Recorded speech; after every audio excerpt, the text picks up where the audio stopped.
Hello everyone. तो कैसे हो आप लोग? आई होप आप लोग सब ठीक ही होंगे। तो आज हम स्टार्ट करने वाले हैं क्रिया शरीर पेपर 1। देखो, हम जनरली अपने आयुर्वेद में क्या पढ़ते हैं, वात दोष, पित्त दोष, कफ दोष, और इन तीन ही दोषों पर हमारा जो पूरा आयुर्वेद होता है पूरा निर्भर करता है। ठीक है, अगर आप इनको अच्छे से समझ लेते हो, वात दोष क्या, पित्त दोष क्या, कफ दोष क्या, उनके क्षय के वृद्धि के लक्षण क्या, क्या क्या कारण है, ये सब चीज़ आप देख लोगे कि इसके आहार के सेवन से ये दोष की वृद्धि होती है, दोष का क्षय होता है। ठीक है, ये अगर आप बेसिक अंडरस्टैंडिंग कर लोगे तो आपको डिफिकल्टी नहीं आएगी, क्योंकि हमें जितना भी पढ़ना है ये दोषों के बारे में ही ज़्यादा पढ़ना होता है। ठीक है, तो चलिए हम इसको स्टार्ट करते हैं बिना देरी के। अब देखो, हमारी बॉडी में तीन दोष होते हैं। जैसे हम पहले चैप्टर का नाम क्लियर कर देते हैं, दोष वृद्धि और दोष क्षय। अब दोष हमारी बॉडी में तीन दोष होते हैं, वात दोष, पित्त दोष और कफ दोष। ये तीन प्रकार के दोष होते हैं। उनकी वृद्धि और उनका क्षय, वृद्धि मतलब वो इंक्रीज और क्षय का मतलब वो डिक्रीज। मतलब इन दोषों की एक नॉर्मल रेंज होती है। जैसे मैंने बोल दिया, इनकी जो नॉर्मल जो रेंज है या उनका जो प्रमाण है, मान लो 10 है। अगर वो उस जो नॉर्मल रेंज मैंने 10 या प्रमाण जो 10 बोला है, अगर वो उस 10 से 11 बढ़ जाएंगे तो वृद्धि हो जाएगी, और 10 से कम हो जाएंगे तो उन दोषों का क्षय हो जाएगा। वो हम आगे चल के देखेंगे और अच्छे से। बस अब हम को स्टार्ट करते हैं। तो चलिए, जैसे मैंने आपको बताया कि हमारे बॉडी में, हमारे शरीर में तीन प्रकार के दोष होते हैं, वात दोष, पित्त दोष और कफ दोष।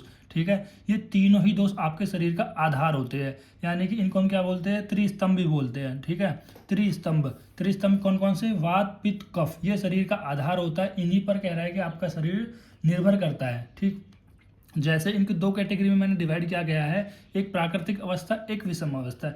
यानी कि जो वात, पित्त, कफ है, यदि वो अपनी प्राकृतिक अवस्था में हो या विषम अवस्था में हो। अब यहाँ पर प्राकृतिक अवस्था को हम सम भी कहते हैं और या फिर प्राकृतिक दोष भी कहते हैं। ठीक, और विषम अवस्था को विषम या विकृत दोष।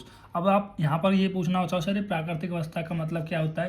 देखो, प्राकृतिक अवस्था का मतलब होता है इक्विलिब्रियम स्टेट, या फिर आप कह सकते हैं नॉर्मल कंडीशन। मतलब नॉर्मल हमारी बॉडी में जितने वात, पित्त, कफ होते हैं उतना इनकी वैल्यू होना ही, इसको हम क्या कहते हैं, प्राकृतिक अवस्था है। यानी कि जो तीनों दोष है, जो त्रिदोष है, अगर ये हमारी बॉडी में एक सम मात्रा में होंगे, इक्विलिब्रियम स्टेट में होंगे, बैलेंस होंगे, तो हम इनको क्या कहते हैं, प्राकृतिक या सम या प्राकृतिक दोष।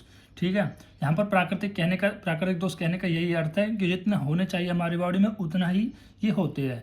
और यहाँ पर विषम अवस्था, विषम विकृति दोष। यहाँ पर विषम अवस्था या विषम या विकृत दोष क्यों कह रहे हैं? क्योंकि इन जो दोष होते हैं, वात दोष, पित्त दोष, कफ दोष, या तो ये बढ़ जाएंगे या वृद्धि हो जाएगी या इनका क्षय हो जाएंगे। तो इसलिए यहाँ पर बोला गया है विकृत दोष या विषम अवस्था, यानी कि अनइक्विलिब्रियम स्टेट या अनबैलेंस होना। और इनके कह रहा है कि विषम होने की मतलब तीनों दोषों के, वात, पित्त और कफ के अनबैलेंस होने से हमारी बॉडी में रोग उत्पन्न होता है। हमारी बॉडी में रोग उत्पन्न होता है, इसलिए तो हम इनको शरीर का आधार कह रहे थे। देखो भाई, अगर ये वात दोष, पित्त दोष, कफ दोष अगर आपकी बॉडी में नॉर्मल कंडीशन में रहेंगे तो आप स्वस्थ रहोगे। ठीक है, स्वस्थ रहोगे, कोई रोग नहीं होगा। लेकिन यदि वात, पित्त, कफ या तो बढ़ जाए या घट जाए तो आपकी बॉडी में दोष उत्पन्न कर देंगे। ठीक है, सॉरी, दोष नहीं, रोग उत्पन्न कर देंगे। ठीक, वैसे भी हमने कई बार आपको बताया भी है, नहीं बताया तो आप फिर से समझ लीजिए। देखो, रोग उत्पन्न कैसे होता है? आपने निदानों का सेवन किया। अब निदान क्या होते हैं? मतलब गलत आहार विहार का सेवन किया। जैसे कि मान लो आप रात के समय में दही का सेवन कर रहे हो, दही का सेवन जबकि निषेध बताया गया है रात में। ठीक, और आपने दही का रात में सेवन किया, जिसकी वजह से आपकी कौन से दोष की वृद्धि हो जाएगी? कफ दोष की वृद्धि हो जाएगी। ठीक है, तो यहाँ पर इसी तरह से जो वात, पित्त, कफ है, इन दोषों में क्या हुआ, ये दोष कैसे होते हैं? विकृत दोष। मतलब निदानों के सेवन से क्या हुआ, जो दोष है वो विकृत हो जाएंगे, और विकृत होने के बाद वो क्या, व्याधि उत्पन्न कर देते हैं, व्याधि या रोग उत्पन्न करते हैं। ठीक, इतना मैंने आपको बता दिया। चलो मैं फिर से एक बार प्राकृतिक अवस्था को और इसमें डिटेल बताता हूँ। देखो, अगर कोई भी व्यक्ति जिसमें वात दोष, पित्त दोष, कफ दोष इक्विलिब्रियम स्टेट में हो, नॉर्मल कंडीशन में हो, तो वो कैसा होगा? वो स्वस्थ माना जाएगा। ठीक है, और क्या माना जाएगा? देह को धारण करने वाला। ठीक है, और जो वात, पित्त, कफ है वो बैलेंस होंगे, प्राकृतिक अवस्था में होंगे, तो वो हमारे शरीर को धारण करेंगे। जैसे मैंने शुरू में ही बताया था, वो शरीर का आधार होते हैं। तो उसी तरह से बताया जा रहा है कि हमारे देह यानी जो आपकी बॉडी है उसको धारण करने का काम भी करेंगे। और ये वात, पित्त, कफ आपके जब प्राकृतिक अवस्था में शरीर का धारण करते हैं, इसलिए इनको हम धातु भी कहते हैं। यानी कि अगर मैं वात, पित्त, कफ को धातु कह दूंगा तो ये गलत है? नहीं, वो सही माना जाएगा। अगर आपसे एमसीक्यू में कोई पूछ ले कि वात, पित्त, कफ ये हमारी धातु है, तो आप बोलोगे हाँ धातु है। कैसे धातु है? अगर आपको धातु की डेफिनेशन याद होगी, धातु की डेफिनेशन क्या थी? जो शरीर का धारण करे और शरीर को पोषण दे। ठीक, तो यहाँ पर वात, पित्त, कफ भी क्या कर रहे हैं? शरीर को धारण कर रहे हैं। ठीक है, तो हम इसलिए इनको धातु भी कह सकते हैं। आई होप आपको अच्छे से समझ में आया होगा। फिर हम बात करते हैं विषम अवस्था की।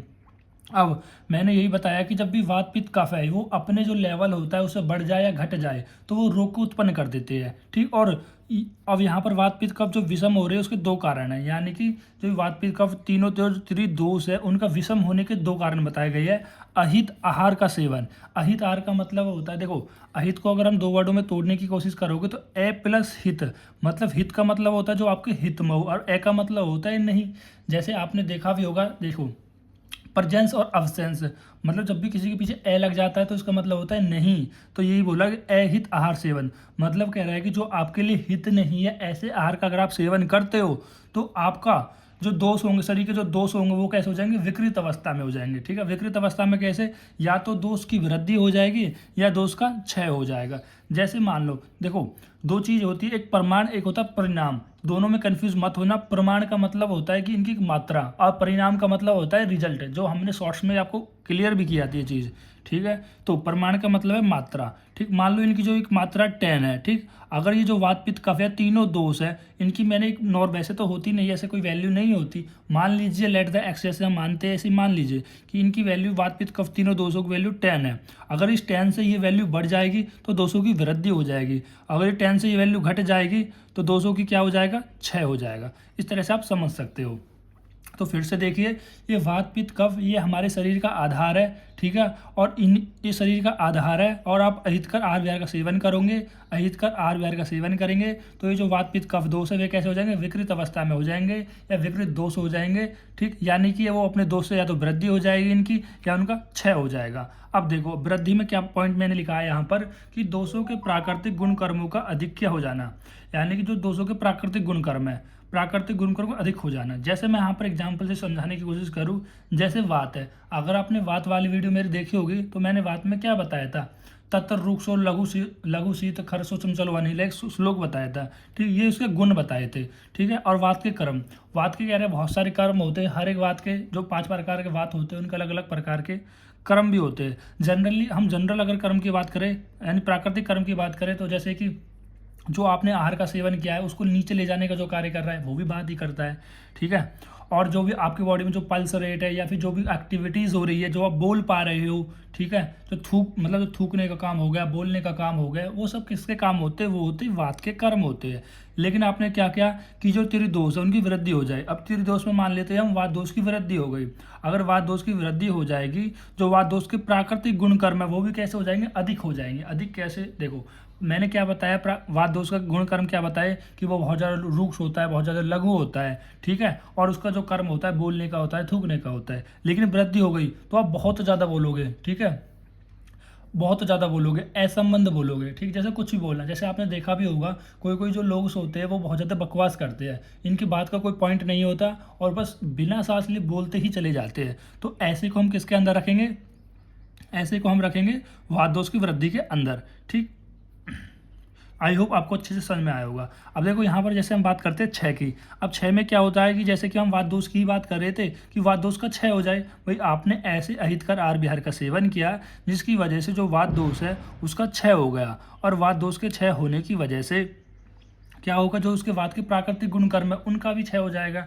जैसे मान लो आप बोल पा रहे हो किसकी वजह से, वात की वजह से, ठीक है। अब उनका क्षय हो गया, वही वात का काम क्या था, बोलने का, बुलाने का जो काम कर रहा था, लेकिन उसका क्षय हो गया तो क्या हो जाएगी, अल्प मंद चेष्टा, यानी कि अल्प मतलब कम बोलोगे और जो आपकी जितनी भी शरीर की एक्टिविटी है वो भी क्या हो जाएंगी, कम हो जाएंगी। अब यहाँ पर मैंने आपको वात दोष का एग्जांपल लिया है, आप कफ दोष का भी ले सकते हो, पित्त दोष का भी ले सकते हो। सर कफ दोष का कैसे, देखो कफ दोष के प्राकृतिक कर्म क्या, प्राकृतिक गुण कर्म क्या होते हैं, भाई आपको बल देना, भाई नॉर्मली कर्म क्या होता है, कफ का बल देना।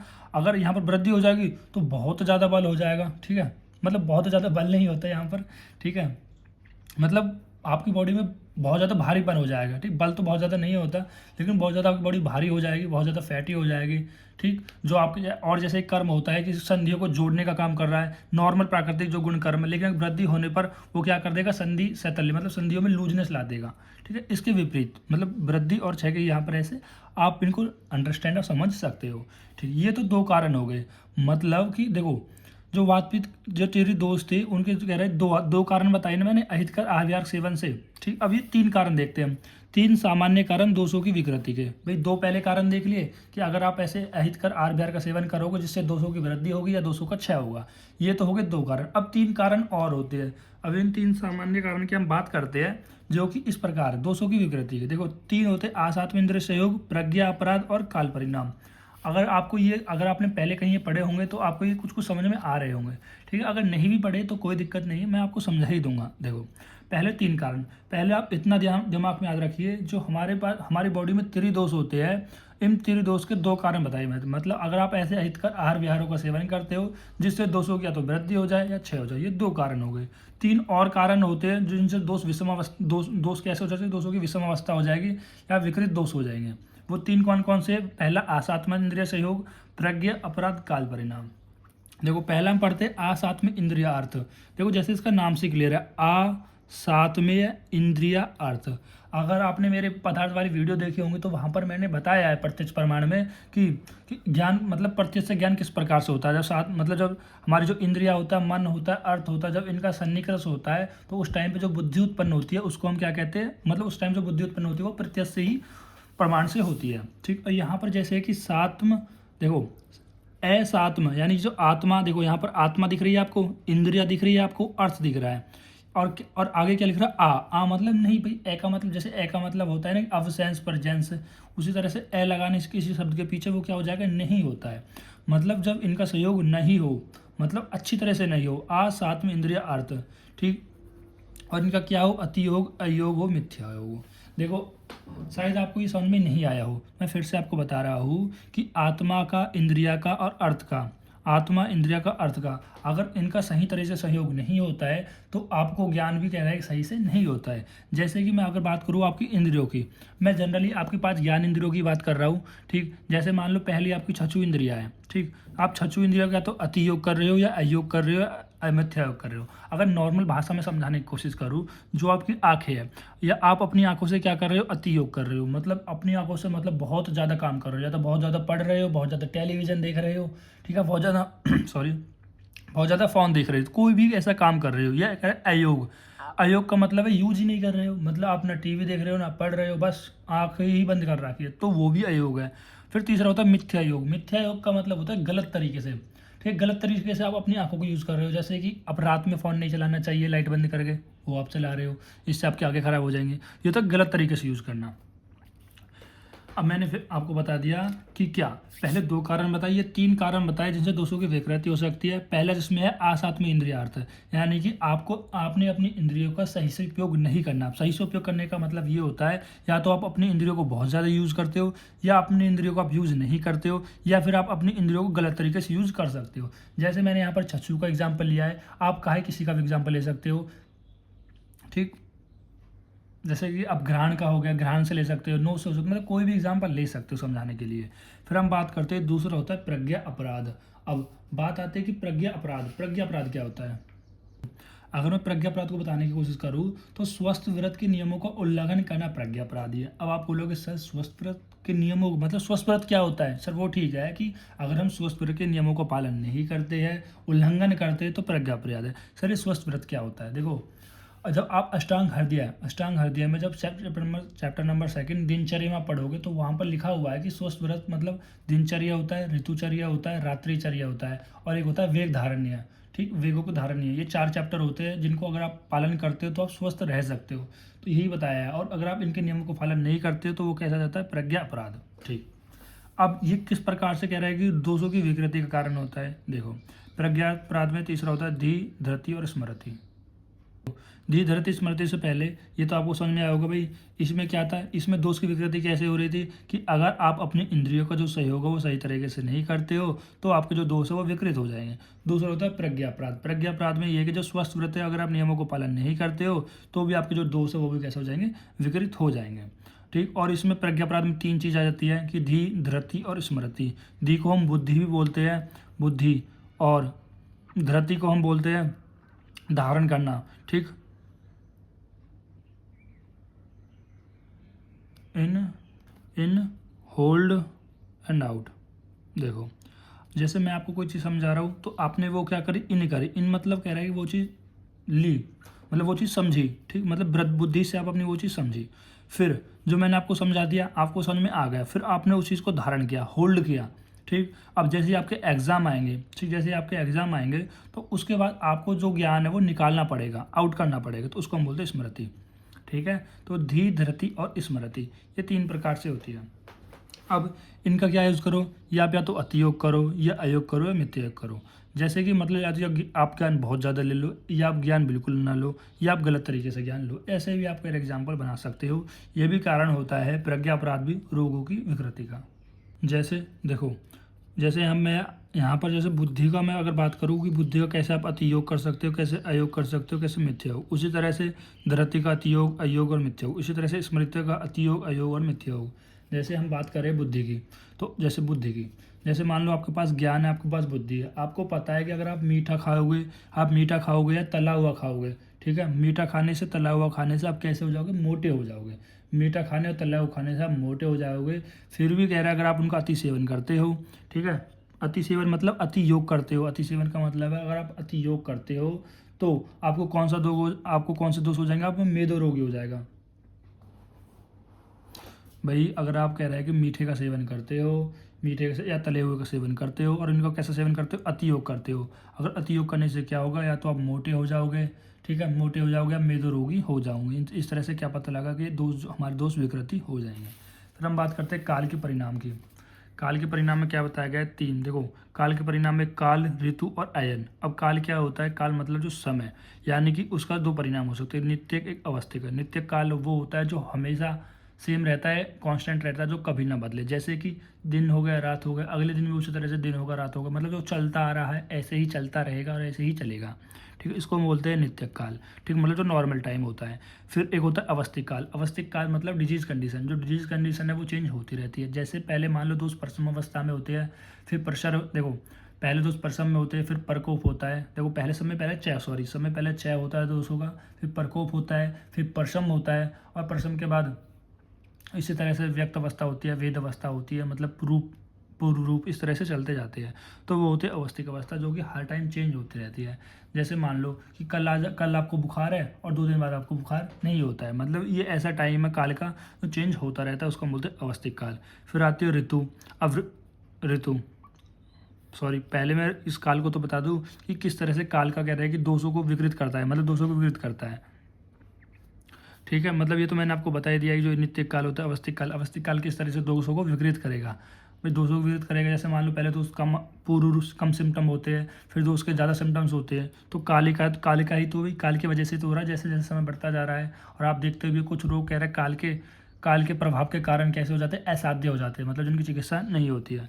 फिर दूसरा होता है ऋतु। अब ऋतु का क्या प्रभाव होता है कि दोषों के, मतलब ऋतु का क्या प्रभाव होता है कि दोष के विकृत होने पर। जैसे मैं ऋतु की बात करूँ, जैसे अब कौन सी ऋतु चल रही है भाई, अब कौन सा महीना चल रहा है, अगर आपको पता होगा तो वो कैसे निकालते हैं, शिशिर, वसंत, ग्रीष्म, शिशिर, वसंत, ग्रीष्म। कौन सी चल रही है, ग्रीष्म चल रही है, यानी कि अब 5 बार, यानी जो 5 बार छठे महीने में कौन सी ऋतु होती है, हमारी ग्रीष्म ऋतु होती है, ठीक। अब ऋतु के अनुसार भी कह रहे हैं दोष का प्रभाव पड़ता है। जैसे हमने पहले भी एक टेबल पढ़ा था जहाँ पर बताया था कि जो ग्रीष्म ऋतु है उसमें वात दोष ज़्यादा, मतलब वात दोष का ज़्यादा प्रकोप होता है, वात दोष ज़्यादा प्रधान होता है। जैसे हमने प्रकोप वाला देखा था ना कि 452 से ट्रिक देखी थी, 452 से। अगर आपने वो टेबल नहीं याद है तो आप मेरी पिछली वाली वीडियो जाकर देख लेना, वहाँ पर मैंने बताया था कि कौन सी ऋतु में किस दोष का प्रकोप होता है। जैसे मान लो, जैसे शिशिर, वसंत, ग्रीष्म, वर्षा। जैसे वर्षा में कह रहा वात का प्रकोप होता है, शरद में पित्त का प्रकोप होता है, और बसंत में कफ का प्रकोप होता है। तो इस तरह से भी कह रहा है कि ऋतु पर भी डिपेंड करता है काल का परिणाम। और दूसरा होता है अयन। अयन का मतलब होता है कि छः मंथ, एक अयन में कितने होते हैं, 6 मंथ होते हैं, ठीक है। देखो जनरली अगर हम कह रहे हैं कि अगर हम 12 महीने को डिवाइड करते हैं तो किस तरह से डिवाइड करते हैं, क्योंकि भाई 6 महीने गर्मी होती है और 6 महीने ठंडी होती है। तो इस तरह से भी कह रहा है कि इनका भी प्रभाव होता है हमारे दोषों पर, ठीक। या तो इनका आप अतियोग कर लो, या अयोग कर लो, मितयोग कर लो। आई होप आपको अच्छे से ये चीज़ समझ में आई होगी। अब हम देखते हैं दोषों की विकृति के विशिष्ट कारण, लक्षण एवं चिकित्सा, ठीक है। मतलब जो वात पित्त कफ है, जो त्रिदोष है, उनकी विकृति के क्या विशिष्ट कारण है, क्या उनके लक्षण और कैसे उनकी चिकित्सा है, ठीक। देखो 3 दोष होते हैं, वात, पित्त और कफ, ठीक है, वात पित्त और कफ, इनकी हमको क्या देखनी है, वात पित्त कफ तीनों की हमको वृद्धि देखनी है और क्षय देखना है, और उनकी चिकित्सा देखनी है, और उनके लक्षण देखने हैं, और किन कारणों की वजह से जो दोषों की विकृति होती है वो चीज़ देखनी है। जैसे पहले हम देखते हैं वात की वृद्धि। देखो वात की वृद्धि, तो वात की वृद्धि के पहले हम देखेंगे, जैसे लक्षण की बात करें तो वात वृद्धो वाक्यम पौरुष्यम कार्श्यम कारण्यम गात्र स्फूर्णम मुष्णम कामिता निद्रा निद्रा नासो अल्प बलत्वब गाढ़ वर्चस्व च। देखो ये वाला श्लोक मैंने कई बार आपको समझा दिया गया है, क्योंकि जब भी मैंने वात का चैप्टर पढ़ाया था और पित्त का पढ़ाया था और कफ का पढ़ाया था, तीनों में ये श्लोक मैंने आपको बताया है। वात का भी वात के में वात वृद्धि और क्षय के लक्षण बताए थे, पित्त वाले में पित्त वृद्धि और क्षय के लक्षण बताइए। वैसे तो मुझे इसे बताने की जरूरत नहीं होनी चाहिए, क्योंकि मैं आपको कई बार इसे पढ़ा चुका हूँ। यहाँ तक कि क्रिया शरीर में भी हमने पदार्थ विज्ञान में भी कहीं ना कहीं कई बार ये चीज़ देख ली है। ठीक, चलो अब हम देखते हैं, चलो लक्षण देखते हैं कि वात की वृद्धि वाक्यम पौरुष्यम कार्श्यम कार्शन्यम गात्र स्फूर्णम ऊष्णम कामिता निद्रा नासो अल्प बलत्वब गाढ़ वर्चस्व च। यहाँ पर बताया गया है कि वात की वृद्धि होने पर वाक्यम पौरुष्यम मतलब ये है कि वाक्य में क्या हो जाती है, क्रिकेस्ता आ जाती है, मतलब वाक्य कैसे हो जाएंगे, रूखे रूखे से हो जाएंगे।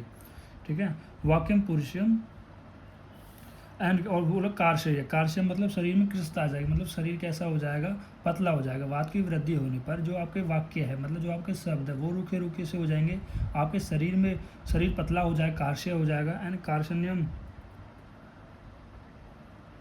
और कार्शन्यम का मतलब होता है कालापन। देखो यहाँ पर लिख लिया करो कि देखो कार्शन्य का मतलब क्या होता है, कालापन। यहाँ पर क्या होता है, देखो शरीर काला हो जाएगा, शरीर का जो वर्ण है वो काले वर्ण का हो जाएगा, शरीर पतला हो जाएगा, शरीर पतला हो जाएगा और शरीर काले वर्ण का हो जाएगा।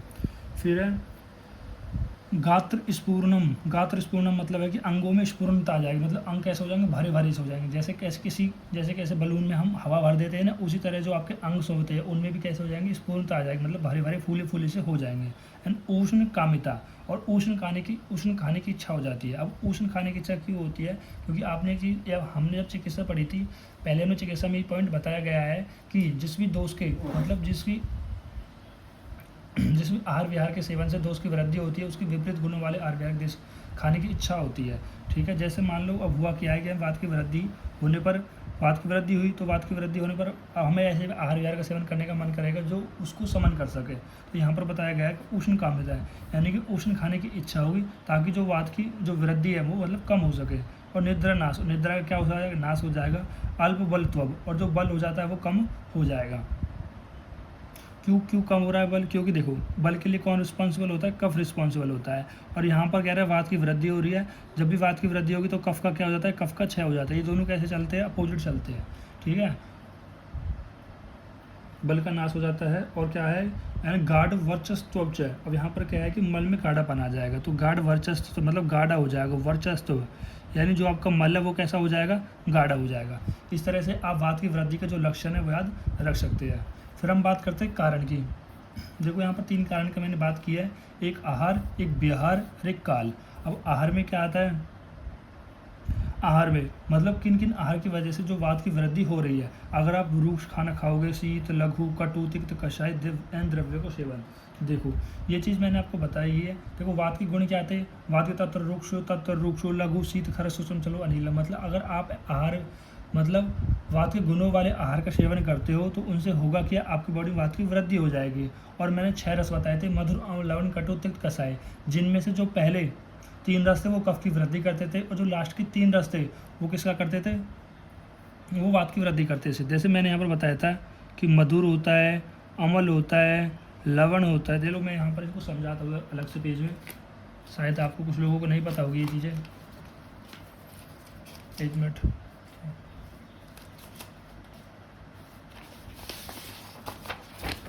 देखो यहाँ पर मैंने देखो ये 6 षड्रस होते हैं, यानी कि 6 रस होते हैं, जिनमें से ये जो फर्स्ट 3 रस होते हैं वो कफ की वृद्धि कराते हैं और वात का शमन कराते हैं। यानी कफ कारक होते हैं, मतलब कफ को बढ़ाने वाले होते हैं, वात को हर, यानी कफ कर होते हैं, वात हर होते हैं। हर मतलब कह रहे हैं वात को कम करने वाले होते हैं। और जो 3 रस होते हैं वो वात, ये वातकर होते हैं और कफ हर होते हैं, यानी ये वात को बढ़ाने वाले होते हैं। ये जो 3 रस होते हैं वात को बढ़ाने वाले होते हैं, और ये उपले जो 3 रस होते हैं वो कफ को बढ़ाने वाले होते हैं।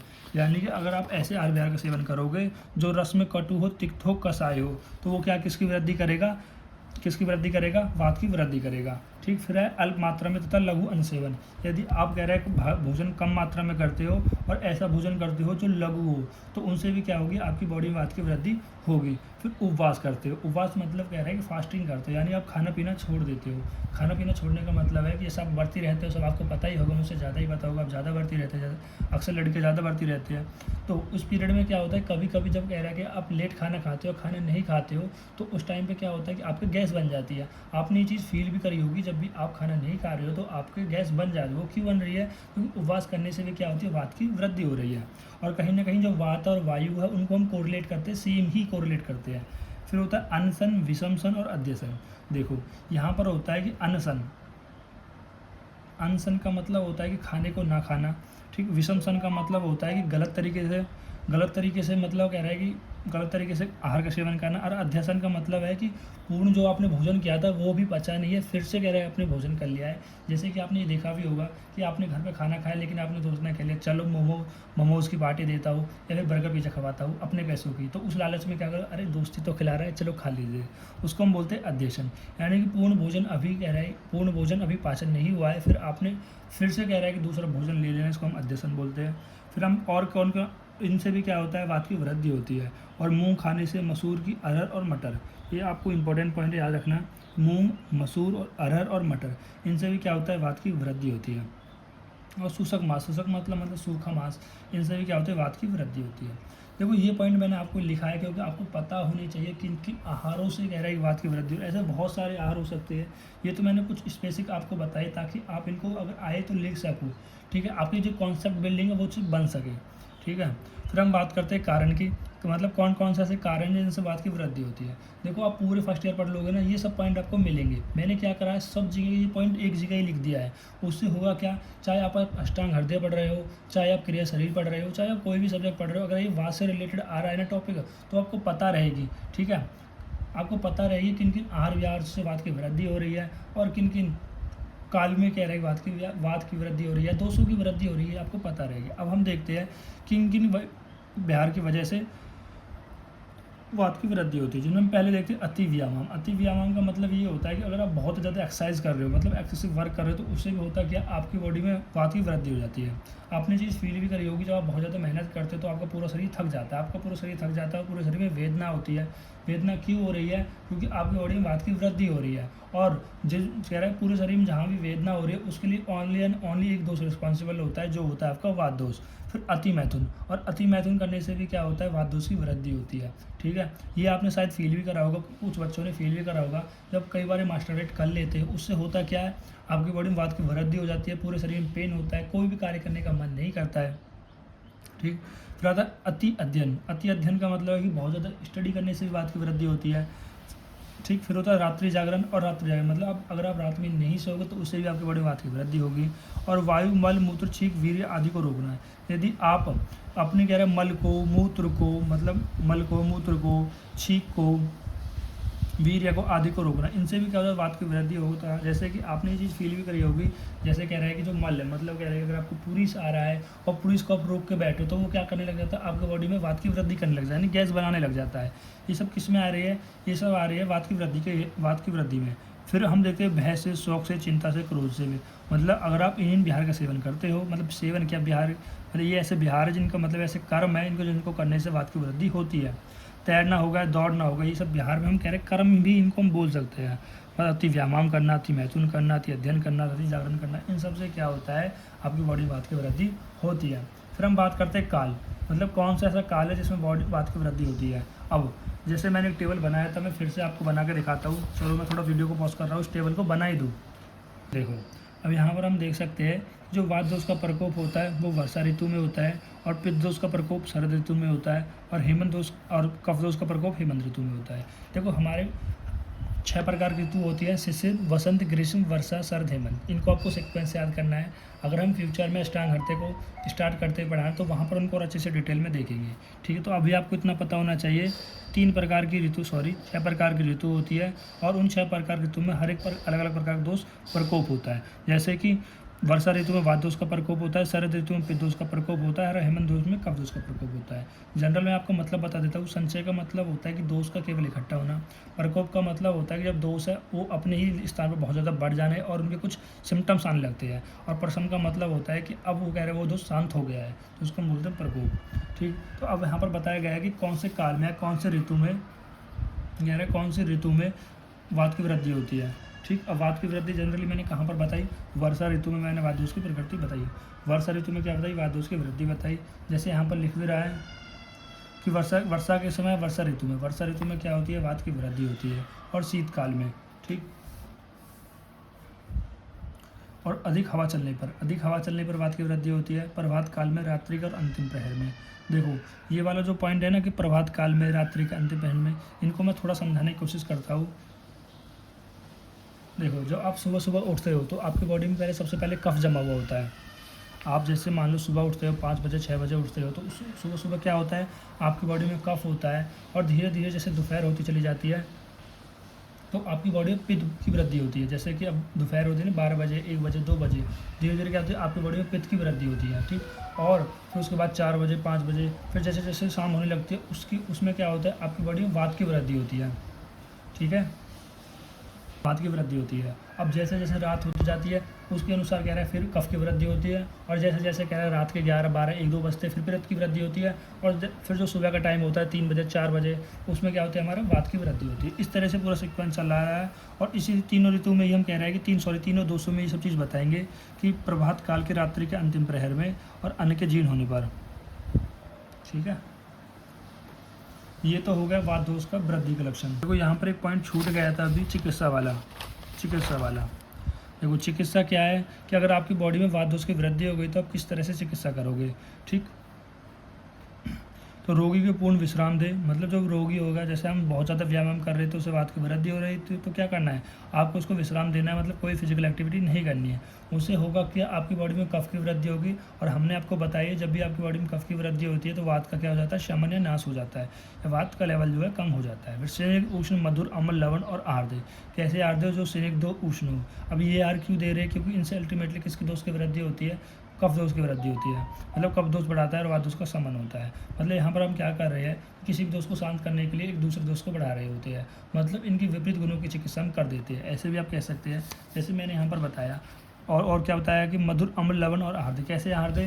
कि मधुर, अम्ल और लवण, मतलब ये मधुर दे, अम्ल दे, लवण दे। ऐसे आहार दे जो कफ को वृद्धि करने वाले हो और वात का शमन करने वाले हो। वो करेंगे क्या? वात का शमन कर देंगे, और यही तो चिकित्सा है। फिर दीपन, पाचन, वाताहार, विरेचन द्रव्य। मतलब ऐसे आहार दे जो दीपन, पाचन, वातहर, मतलब दीपन द्रव्य हो, मतलब जो खाने को पचा दे, पाचन कर दे। ठीक है, और वात को हर, मतलब वात को हर कम। देखो दो चीज़ होती है, एक होती है हर, एक होती है कर।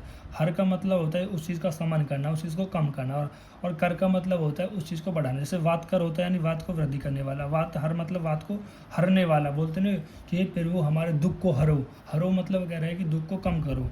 ठीक, और विरेचन द्रव्य। देखो विरेचन द्रव्य मतलब, देखो पंचकर्म में 5 चीज़ें होती है: वमन, विरेचन, और नीरोवस्ती, और अनुवासन वस्ती, और आस्थावन वस्ती, अकॉर्डिंग टू आचार्य चरक। जिनमें से जो विरेचन द्रव्य होता है वो भी क्या, विरेचन द्रव्य किसके लिए रिस्पॉन्सिबल होता है? वात की वृद्धि को कम करने के लिए। मतलब वात, विरेचन जो द्रव्य होते हैं वो भी क्या करते हैं? वात का शमन होते हैं। इतना इंपॉर्टेंट नहीं है, आपको जो सबसे ज़्यादा इंपॉर्टेंट है वो होता है कि वस्ती विशेष रूप से वातहर होती है। देखो जो वस्ती होती है वो विशेष रूप से वातहर होती है। देखो यहाँ पर 2 प्रकार की चिकित्सा बताई थी। यहाँ पर एक थी शोधन, एक थी शमन। अब शोधन में क्या होता है? मतलब जो भी हमारी बॉडी में दोष होते हैं, चाहे वात दोष हो, चाहे पित्त दोष हो, चाहे कफ दोष हो, उनको पूरी तरह से ठीक कर देना किसके अंदर आता है? शोधन के अंदर आता है। या शोधन के अंदर ही क्या आते हैं? हमारे ये पंचकर्म आते हैं, जैसे वस्ती। और वस्ती क्या करता है? मतलब दोष को, यानी जो वात की वृद्धि है उसको पूरी तरीके से, पूर्ण रूप से शांत कर देना ही कह रहा है कि हमारा वस्ती के अंदर आता है। अब हम देखते हैं कि वात के क्षय के लक्षण। देखो ये वीडियो बहुत ज़्यादा लंबी होती जा रही है, लेकिन मैं आपको पूरी समझाने की कोशिश कर रहा हूँ आप किस तरह से पढ़ना है, क्योंकि ये सब चीज़ें आपको कहीं ना कहीं काम आती है। मैंने यहाँ पर बता दी है ताकि आपको पहले आगे कोई दिक्कत ना हो। जैसे लक्षण क्या है कि वात के क्षय होने पर मंद चेष्टा है, यानी कि जो आपकी चेष्टा है, जितनी फिजिकल एक्टिविटी है वो कम हो जाती है। अल्प वक्तव्य, यानी कि जो अल्प वक्तव्य मतलब जो बोलोगे वो भी कह रहा है कि कम बोलने लग जाओगे। मतलब जैसे वात ही रिस्पॉन्सिबल होता है, जो मैं बोल पा रहा हूँ उसके लिए रिस्पॉन्सिबल कौन होता है, वात होता है। लेकिन अगर मैं बहुत कम बोल रहा हूँ, बोल नहीं पा रहा हूँ, इसका मतलब ये है कि हमारी बॉडी में वात का क्षय हो गया है। ठीक।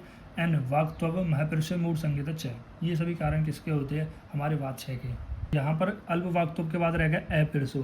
अपिरसो का मतलब होता है कि जो उत्साह होता है ना आपकी बॉडी में, उत्साह की क्या हो जाए, कमी हो जाए। ठीक। और मूड संज्ञता, मूड संज्ञा का मतलब होता है कि मंद बुद्धि, मंद बुद्धि मतलब जो आपकी बुद्धि है वो कैसे हो जाएगी, मंद हो जाएगी। मतलब आपको किसी भी चीज़ का ज्ञान नहीं होगा। क्यों? क्योंकि आपकी बॉडी में वात का क्षय हो गया है। फिर हम बात करते हैं कारण की। अब कारण क्या है वात के क्षय होने का, भाई वही है जो आपने यहाँ पर ये पढ़े थे ना अभी, जो स्निग्ध द्रव्य उष्ण द्रव्य जिन द्रव्य का सेवन कर रहे थे, इनसे हो क्या रहा था, वात का शमन हो रहा था, वात का शमन हो रहा था। तो अल्टीमेटली आप कह रहे कफ की वृद्धि करा रहे थे। तो यहाँ पर स्निग्ध उष्ण मधुरम व लवण ऐसे आहार का आपको सेवन कराना है। दिन में सोना है। अब दिन में इसलिए सोना क्योंकि इसमें क्या होती है, कफ की वृद्धि होती है। कफ की वृद्धि होने पर वात का अल्टीमेटली शमन हो जाएगा। एंड शरद ऋतु में, ये शरद ऋतु का क्या कॉन्सेप्ट है, शरद ऋतु में क्या होता है, वात का क्षय होता है।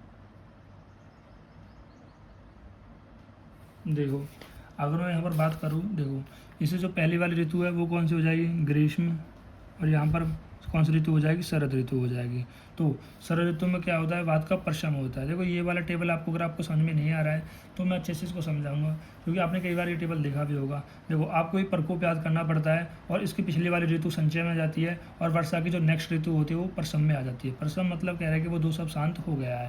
यानी शरद ऋतु में क्या हो जाता है, वात का शमन हो जाता है दिन और रात के प्रथम प्रहर में। ठीक, ये चीज़ मैंने आपको बता दी है। जब सुबह उठते हो तो कफ होता है, दोपहर में कह रहा है कि पित्त बढ़ा हुआ होता है, शाम आने तक वात की वृद्धि होती है। फिर हम बात करते हैं चिकित्सा की। चिकित्सा में क्या है कि छीन दोषों की चिकित्सा सामान्य गुण वाले आहार विहार के औषधि से करें। मतलब जो छीन दोष हो गए हैं, मतलब वात के क्षय होने पर, तो ऐसे आहार विहार का सेवन करने हैं, समान गुण वाले आहार विहार का सेवन करें।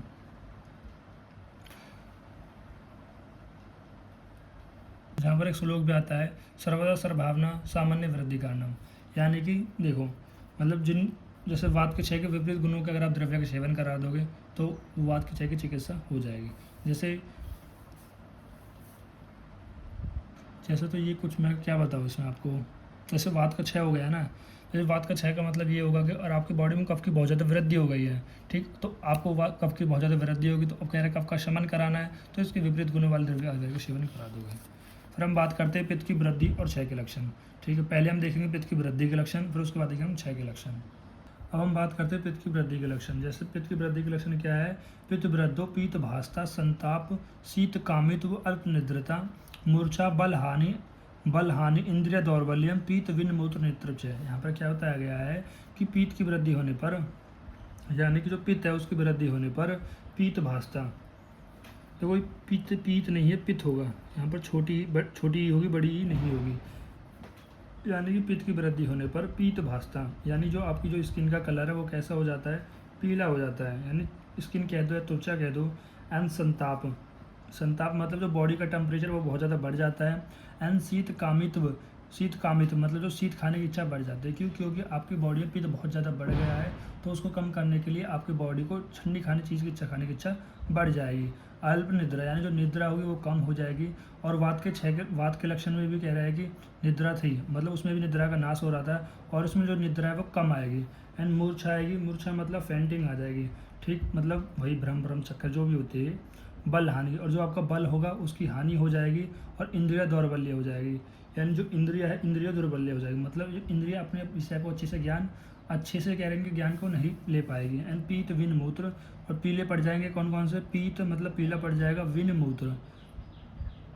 मूत्र यानी जो मल और मूत्र है, यानी कि जो मल, विन का मतलब होता है मल और मूत्र, और नेत्र, ये सब कैसे हो जाएंगे, पीले हो जाएंगे पित्त की वृद्धि होने पर।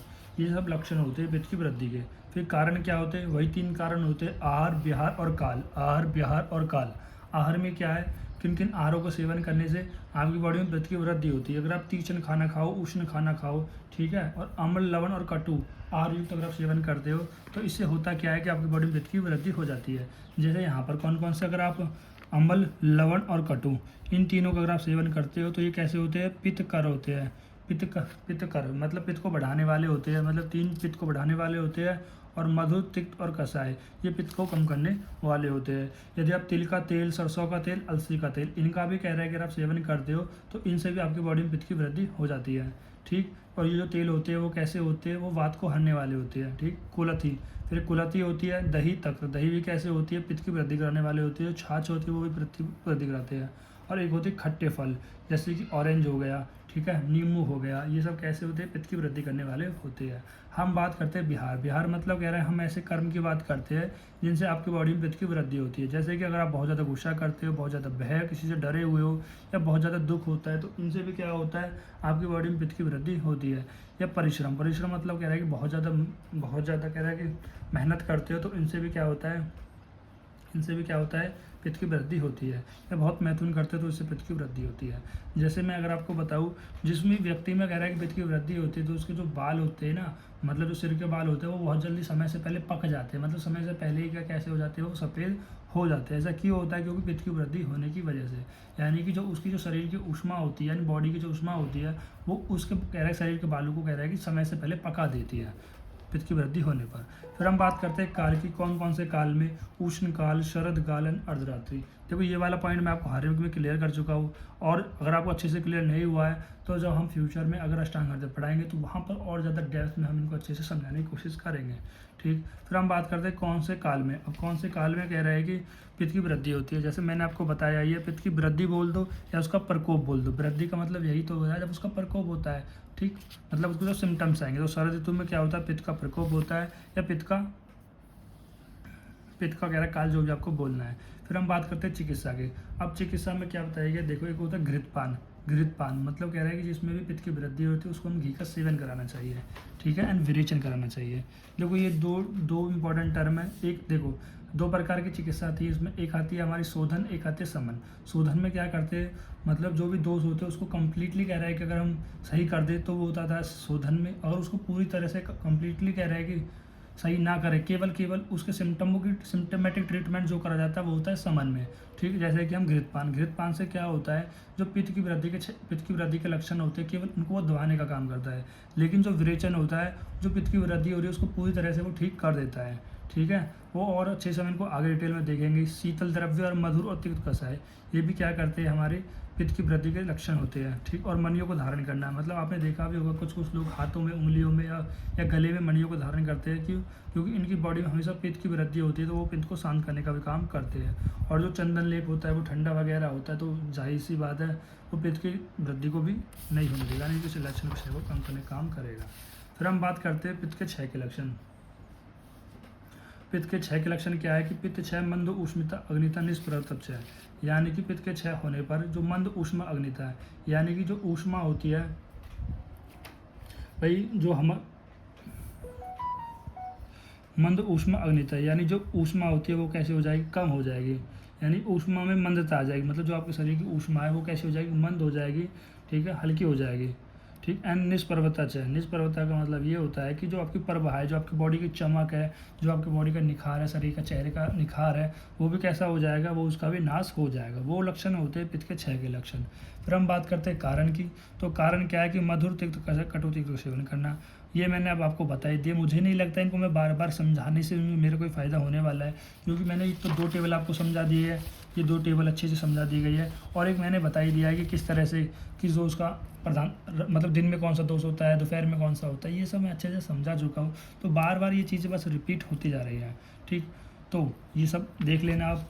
और देखो जो चाहे वात दोष का 6 हो, चाहे पित्त दोष का 6 हो, चाहे हमारे कफ दोष का 6 हो, तीनों ही 6 के तीनों जब 6 के 6 में जब हम चिकित्सा करते हैं तो उसमें एक श्लोक लिख देना आप, सर्वदा सर्वभावना सामान्य वृद्धि का नाम, यानी सामान्य गुण वाले आहार विहार एवं औषधि सेवन करें, ठीक है। मतलब पित्त का 6 हो गया है तो उसके जो समान गुण वाले आहार विहार होंगे, उन जैसे मान लो अगर उष्ण खाना खाएंगे, तीक्ष्ण भोजन करेंगे, तो उससे क्या हो रहा है, आपकी बॉडी में जो पित्त का 6 हो रहा है फिर से आपकी बॉडी में क्या हो जाएगा, पित्त की वृद्धि हो जाएगी, यानी पित्त अपने नॉर्मल लेवल पर आ जाएगा। ऐसे आहार विहार का सेवन करेंगे, ठीक है।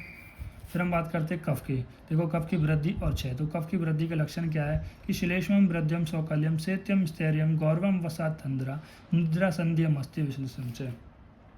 तो यहाँ पर क्या बताया है कि देखो हम कफ को क्या है कौन नाम देते हैं, श्लेष्म बोलते हैं। यानी श्लेष्म बोलते हैं कफ की वृद्धि होने पर, कफ की वृद्धि होने पर क्या जाती है, शुक्लता आ जाती है, मतलब थोड़ा सा काला सा वर्ण हो जाता है, और शीतलता आ जाती है। तो सौकल्य आ जाती है, शैत्य मतलब शीतलता आ जाती है, एंड स्थिरता ऐसे मतलब बैलेंस, एंड गौर गौर मतलब गुरुता आ जाती है, एंड अवसाद मतलब गलानी, गलानी मतलब डिप्रेशन सा आने लगता है।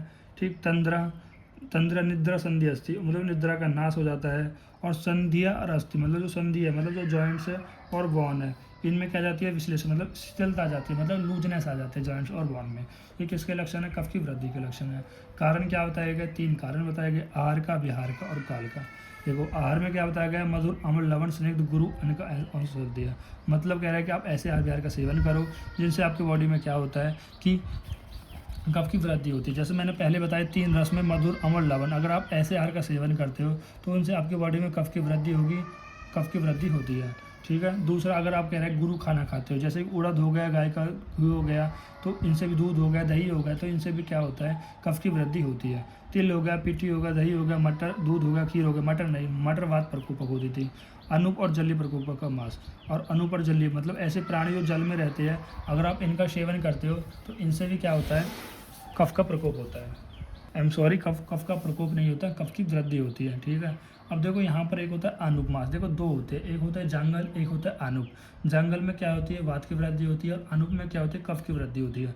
मतलब अगर आप आनुप देश में रहने वाले पक्षियों का मांस खाते हो तो उनसे क्या होगी, आपकी बॉडी में कफ की वृद्धि होती है। और अच्छा सा डिटेल में हम समझाएंगे आपको जब हम अष्टांग हृदय पढ़ेंगे। ठीक, हम बात करते हैं बिहार की। बिहार मतलब कौन से ऐसे कर्म है जिनसे आपकी बॉडी में कफ की वृद्धि होती है। अगर आप दिन में सोते हो तो वात का वृद्धि होती है। यदि आप अतिव्रणन चिकित्सा करते हो, देखो 2 प्रकार की चिकित्सा होती है, एक होती है अतिव्रणन चिकित्सा। ठीक, मतलब भ्रमण चिकित्सा, ये देखो इसमें अतिव्रणन बोल दो या बोल दो इसको तर्पण, तर्पण और अपतर्पण। तर्पण को हम क्या बोलते हैं, अतिव्रणन बोलते हैं। इसमें क्या करा जाता है, मीठी मीठी चीज़ें, ताकतवर चीज़ें, जिससे आपकी बॉडी में कफ दोष की वृद्धि हो सके, ऐसी चीज़ों का सेवन किया जाता है। फिर वमन आदि का योग, वमन आदि का योग, इसको भी आप डिटेल में ना समझे तो बेटर रहेगा। देखो कब, देखो अगर आपको कफ का शमन करना है, कफ को शांत करने के लिए हम वमन कराते हैं, लेकिन अगर वमन का कह रहा है कि, अगर वमन का कह रहा है, देखो कैसे कराते हैं, जैसे मतलब अगर आप वमन कराना है मतलब उल्टी कराना है तो आप क्या करा दोगे, घी दोगे, बस बहुत सारे इसको घृत का सेवन कराते हो, जिससे होता क्या, जिससे के बाद क्या करोगे आप उसे उल्टी कराओगे। लेकिन अगर उसका अयोग हो गया, मतलब गलत तरीके से आपका यूज़ हो गया, तो घृत होगा, ये क्या करेगा, जो स्नेह द्रव्य होते हैं वो उसकी बॉडी को और ज़्यादा स्थूल पैदा कर देंगे। ठीक है, इसलिए इनको बोला है वमन आदि का योग। ठीक, फिर तीसरा होता है कौन कौन से काल में, शीतकाल, वसंत काल, ऋतु वर्तमान। ये बार बार मैं इसको आपको समझा रहा हूँ, कुछ नहीं है, बस ये रिपीटेड चीज़ हो रही है। ऐसे ही कफ की क्षय के लक्षण देख लेना कि श्लेष्मम क्षय रुचम जो अंतर हमेशतम, मतलब श्लेष्मा के क्षय होने पर रूस्ता अंतर्धो है, यानी जो आपके शरीर के अंदर क्या हो जाएगी, रूस्ता आ जाएगी। आम्यशतरम श्लेष्मा, यानी कि जो आमाशय होता है, आमाशय मतलब जो स्टोमच होता है, उसके अंदर भी कह रहा है कि क्या आ जाते हैं, शून्यता आ जाए, खालीपन हो जाएगा। और जो आपकी संधि, जो आपके जॉइंट्स है वो भी कैसे हो जाएंगे, ढीले हो जाएंगे। तृष्णा मतलब आपको प्यास लगेगी, दौर्बल्य हो जाएगा, प्रजागरण चाहिए। ये सब किसके लक्षण होते हैं,